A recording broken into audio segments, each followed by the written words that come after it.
সংবাদ সবাইকে স্বাগত জানাচ্ছি। আমি ফিরোজ তোহা। শুরুতেই সংবাদ শিরোনাম। সংবিধান থেকে জাতির পিতা বাঙালি জাতীয়তাবাদ ধর্মনিরপেক্ষতা বাতিল চান অ্যাটর্নি জেনারেল। আইভি রহমানের বিদেশ ভ্রমণে নিষেধাজ্ঞা। শাসনামলের সব চুক্তি প্রকাশ করতে বললেন রিজভী।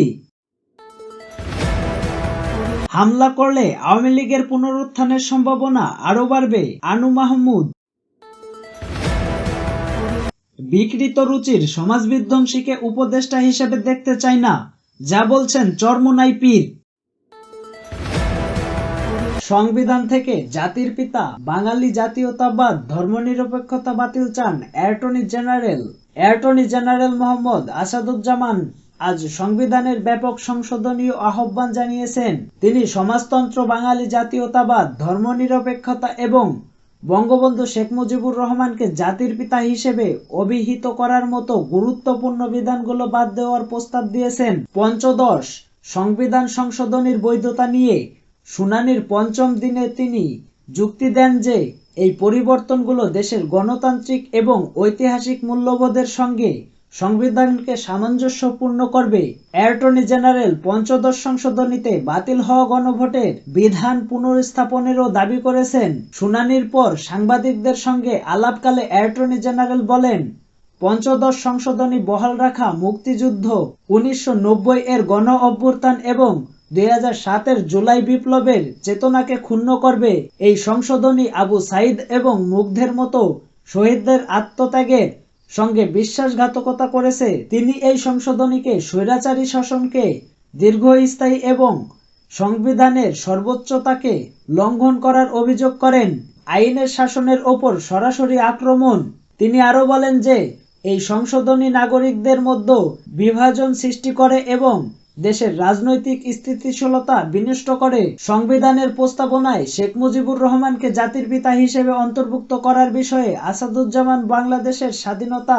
সংবিধানের প্রস্তাবনায় শেখ মুজিবুর রহমানকে জাতির পিতা হিসেবে অন্তর্ভুক্ত করার বিষয়ে আসাদুজ্জামান বাংলাদেশের স্বাধীনতায় মুজিবের গুরুত্বপূর্ণ ভূমিকা স্বীকার করেন। বাংলাদেশের মুক্তিযুদ্ধে শেখ মুজিবুর রহমানের অবদান অনস্বীকার্য, কিন্তু পঞ্চদশ সংশোধনীতে এই উপাধি আরোপ করা বাংলাদেশের জনগণ কর্তৃক যৌথভাবে প্রণীত সংবিধানের মূল চেতনা থেকে বিচ্যুত তিনি উল্লেখ করেন। অ্যাটর্নি জেনারেল যুক্তি দেন যে এই অন্তর্ভুক্তি রাজনৈতিক মেরুকরণকে উৎসাহিত করে এবং এটি এমনভাবে প্রয়োগ করা হয়েছে যা ভিন্ন মতকে সীমাবদ্ধ করে।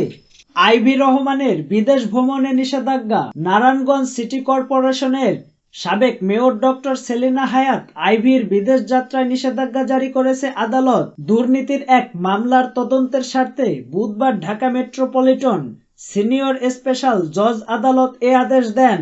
দুর্নীতি দমন কমিশনের দুদক উপপরিচালক মোহাম্মদ নিয়ামুল আহসান গাজী আইভির বিরুদ্ধে আদালতে একটি আবেদন করেন। আবেদনে ক্ষমতার অপব্যবহার, আর্থিক অনিয়ম এবং দুর্নীতির অভিযোগ আনা হয়। নিজের এবং পরিবারের সদস্যদের নাম ব্যবহার করে অনিয়মের অভিযোগও ওঠে আইভির বিরুদ্ধে। দুদক আদালতে দাবি করেন আইভি দেশ ত্যাগের চেষ্টা করতে পারেন। তদন্তের স্বার্থে তার বিদেশ যাত্রায় নিষেধাজ্ঞা জরুরি। হাসিনার শাসনামলের সব চুক্তি প্রকাশ করতে বললেন রিজভী। গত 15 বছরে শেখ হাসিনার শাসনামলে করা সকল চুক্তি প্রকাশ করতে অন্তর্বর্তী সরকারের প্রতি আহ্বান জানিয়েছেন বিএনপির সিনিয়র যুগ্ম মহাসচিব অ্যাডভোকেট রুহুল কবির রিজভী। তিনি বলেন, এখন জনগণের একটাই দাবি, শেখ হাসিনা 2009 সাল থেকে গত 5 আগস্ট পর্যন্ত যত চুক্তি করেছেন সেই চুক্তিগুলো অন্তর্বর্তী সরকারকে প্রকাশ করতে হবে। তিনি দেশের কত বড় ক্ষতি করে গেছেন তার প্রমাণ তো আমরাই দেখতে পাই। রিজভী বলেন, বিএনপিকে দমন নিপীড়নই ছিল শেখ হাসিনার নীতি। তার পরিণাম হয়েছে ভয়াবহ। নিজের সঙ্গী সারথি ফেলে দিয়ে স্বার্থপরের মতো পালিয়ে গেছেন শেখ হাসিনা।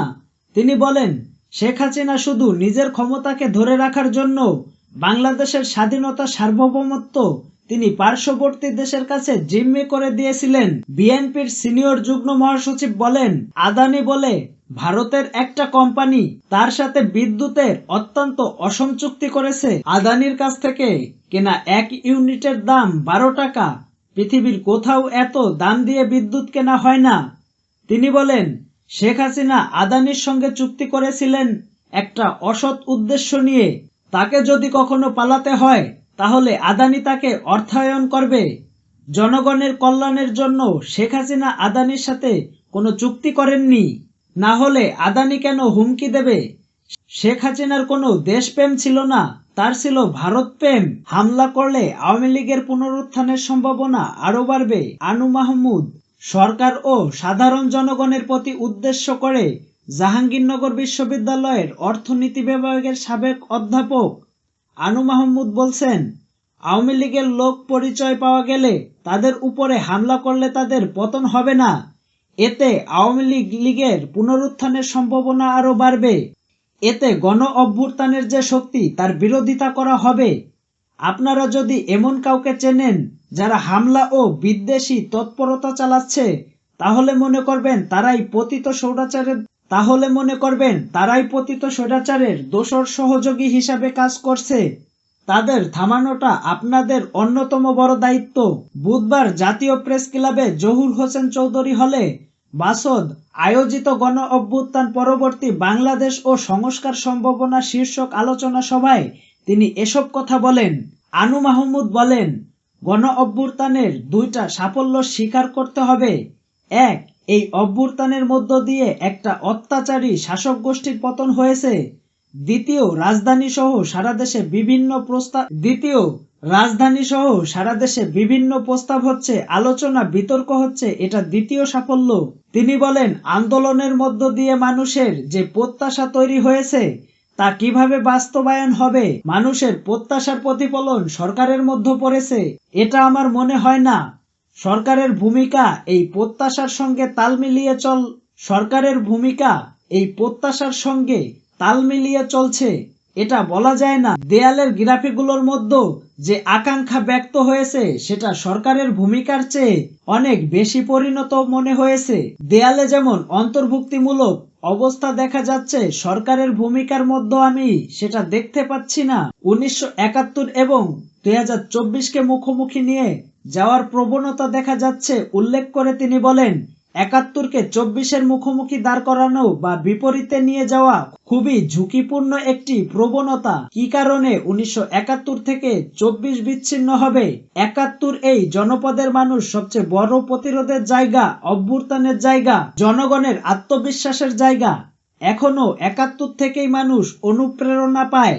বৈষম্য বিরোধী ছাত্র আন্দোলনে ও আমরা 71-এর আওয়াজ নানানভাবে শুনেছি। তিনি আরো বলেন, মুক্তিযুদ্ধের কারণে চাপে সংবিধানে অনেকগুলো মৌলিক অধিকার অন্তর্ভুক্ত করা হয়েছে। সংবিধানে আছে অন্ন, বস্ত্র, বাসস্থান, চিকিৎসা, শিক্ষা অধিকার রাষ্ট্র বহন করবে। মুক্তিযুদ্ধের কারণে এই অধিকারগুলো সংবিধানে আছে। এসবের সঙ্গে 24-এর অর্জন যোগ করতে হবে, কোনো কিছু বিয়োগ করা যাবে না। বিকৃত রুচির সমাজবিধ্বংসীকে উপদেষ্টা হিসেবে দেখতে চাই না, যা বলছেন চরমোনাই পীর।